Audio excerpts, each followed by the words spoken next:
Kali ini penampilan kedua dari saya dan Pak Amir dengan NIM 201210272 menampilkan materi yang sama seperti sebelumnya, yaitu metode dan instrumen dalam pengumpulan data penelitian.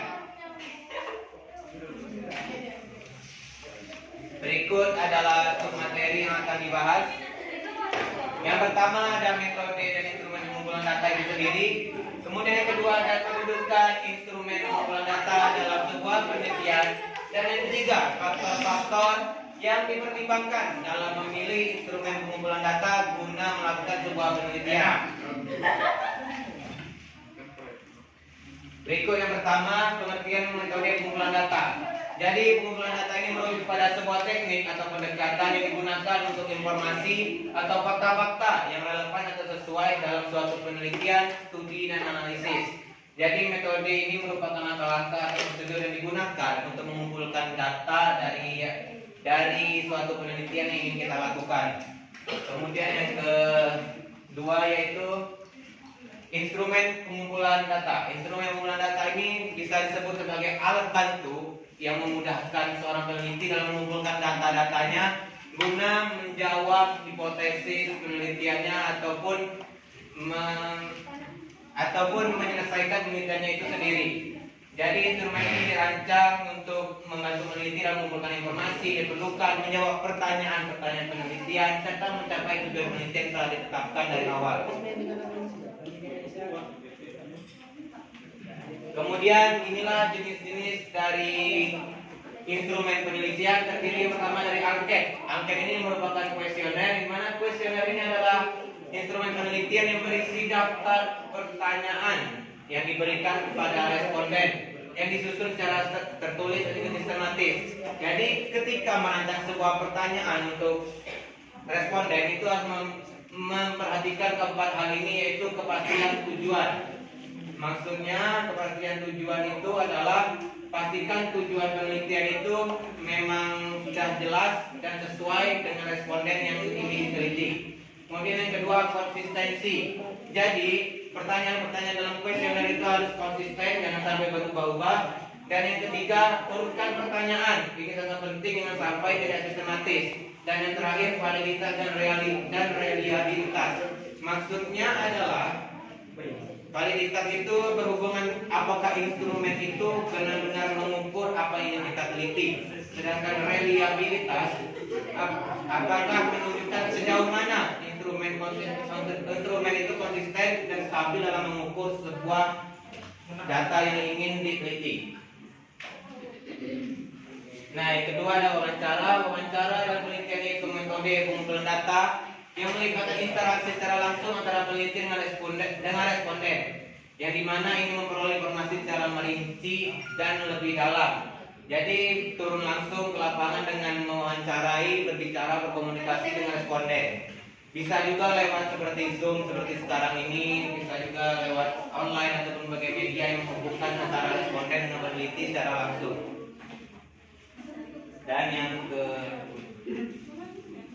ketiga, observasi. Observasi ini adalah metode pengamatan, di mana peneliti mengamati objek dari awal sampai akhir sehingga mendapatkan informasi yang akurat tanpa ada pengubahan sedikit pun.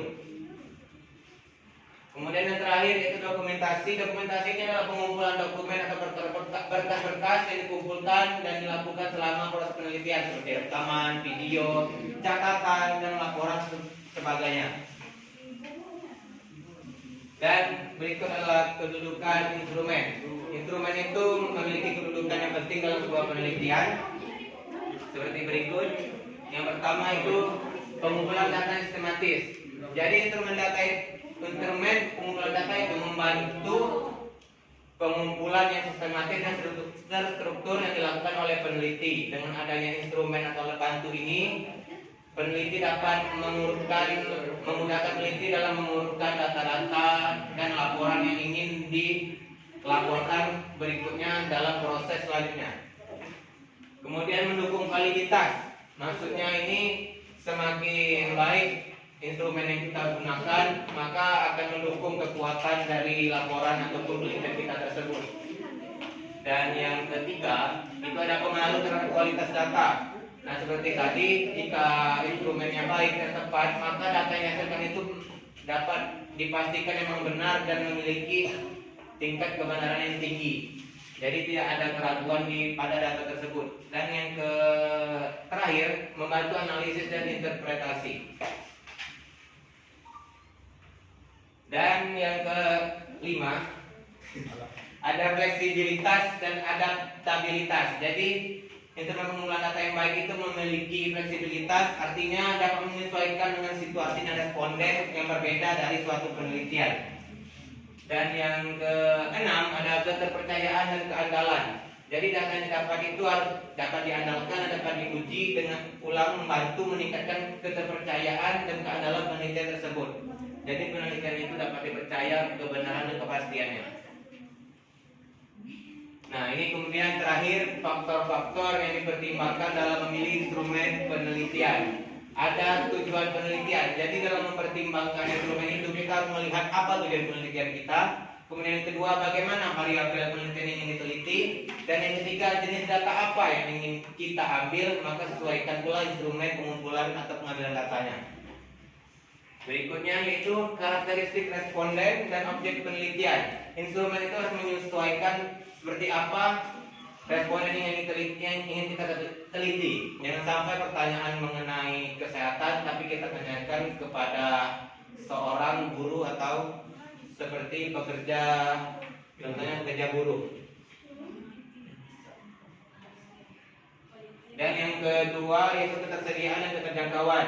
Jadi jangan sampai kita memaksakan menggunakan instrumen penelitian namun kita tidak mampu melakukannya. Seperti observasi secara langsung turun ke lapangan, namun kita tidak bisa menjangkau wilayah tersebut. Jadi yang sampai memakai metode tidak bisa kita lakukan dalam mengumpulkan data. Dan yang terakhir, etika dan privacy. Jadi dalam mengambil instrumen data apalagi mewawancarai responden harus bersifat rahasia, yang sampai rahasianya itu terbongkar karena itu memang bersifat privasi dan kebijakan tersendiri. Dan terima kasih. Breaking dong, breaking ya. Ya harus berurutan. Syaratnya pertama, siapa yang lempar itu lain maju duluan, siapa yang berusak berusuk itu juga maju duluan.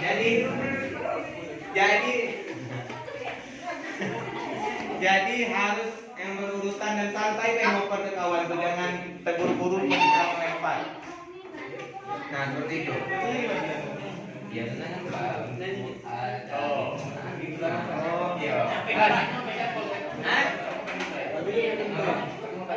Iya, ke samping. Itu kan.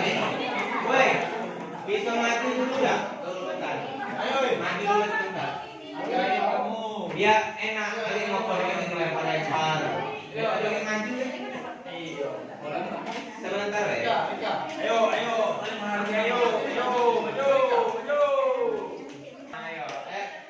Lalu mulai. Berhenti lah kan. Iya. Siapa yang jadi? Oh iya, yang lain Ben. Ini.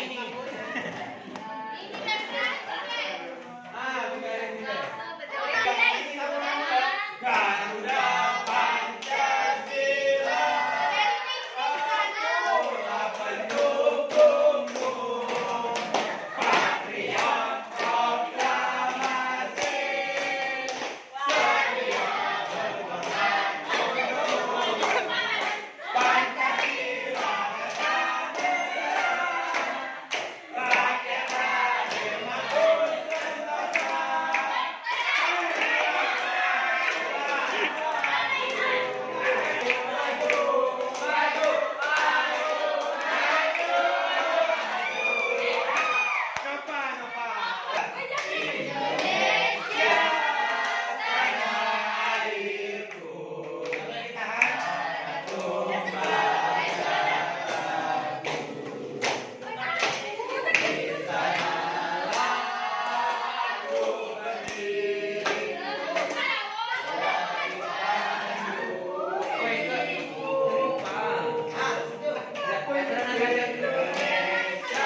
apa yang saya lakukan? Pasti ngerti lah. Iya, kerjakan. Lakukan apa yang saya katakan, jangan lakukan apa yang saya kerjakan. Tegak dulu, tegak. Dia tegak. Tegak. Nampak. Dia lagi sekarang begini. Ya. Dah ini tuh tadi. Iya.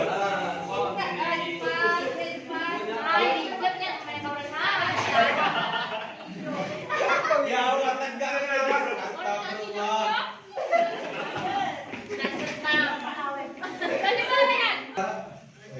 Tangan ke atas, tangan ke bawah,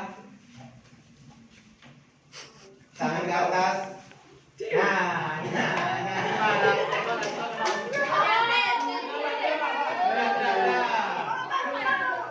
Oke, berhenti ya? Tangan ke samping. Nah, iya apa? Biasa deh. Yang penting ngarah ke samping. Tangan ke atas. Putar. Stop. Putar. Apa yang putar?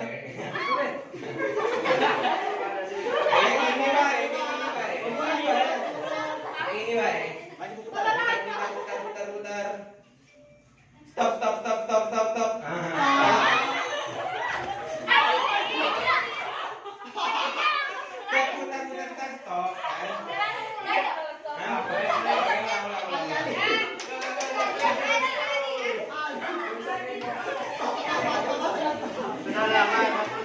Samping, tangan ke bawah, tangan ke atas, tangan ke bawah.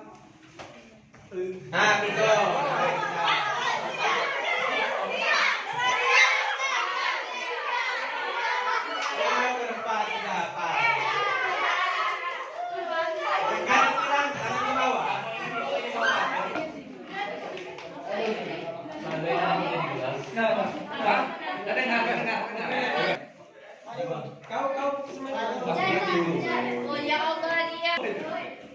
Seandainya aku jadi gelas. Zima. Iya nggak, woi. Zima. Iya, Bang. Seandainya aku jadi gelas. Aku pengen deh kamu jadi air. Soalnya cuma aku yang bisa mengisi kosongan hidupmu. Gue tuh lagi semangat banget sih hari ini. Asal oleh. Apa kabar semuanya? Kenapa nih? Kalau mau keluar aja. Oke. Ada jaksa. Jadi kalian tahu nggak sih gue tuh di depan sini mau ngapain? Ada Hamid. Kalau kata orang, gue tuh mau stand up di depan. Gue nggak tahu juga sih apa stand up tuh. Apa sih? Tapi sebenarnya gue mau nanya nih sama kalian. Menurut kalian gue tuh kayak gimana sih orangnya? Soalnya nih ya. Sebenarnya ceng ini tuh adalah bukan sifat. Apa tuh? Buat keniscayaan. Kebiasaan. Itu adalah hikmah dari Allah. Oh, siap. Apa nangis aku? By the way, kalian tau gak sih? Apa dulu? Mak gue tuh bilang ke gue, kalau gue tuh orangnya imun. Kalian gak ada yang tahu kan? Kalau mak gue tuh selalu bilang kalau gue tuh orangnya imun. Kita butuh. Sekian dari saya, terima kasih. Waalaikumsalam.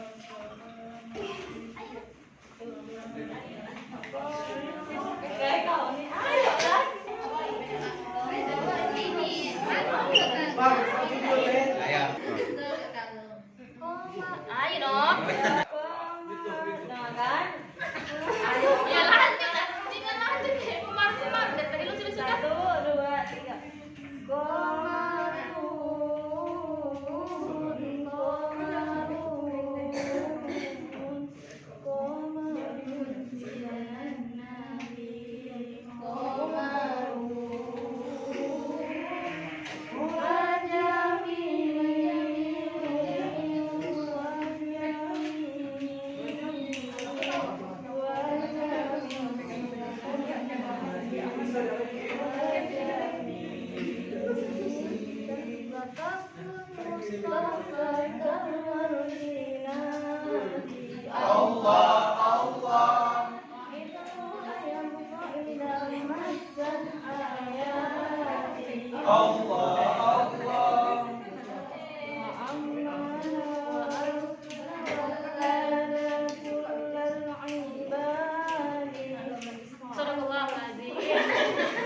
Baik teman-teman semua, itulah penampilan dari saya pemateri tentang instrumen penelitian dan juga teman-teman tadi yang kena hukuman dari ice breaking yang kita lakukan barusan. Baik, sekian dari saya, mohon maaf atas segala kekurangannya. Saya akhiri, wassalamualaikum warahmatullahi wabarakatuh. Waalaikumsalam.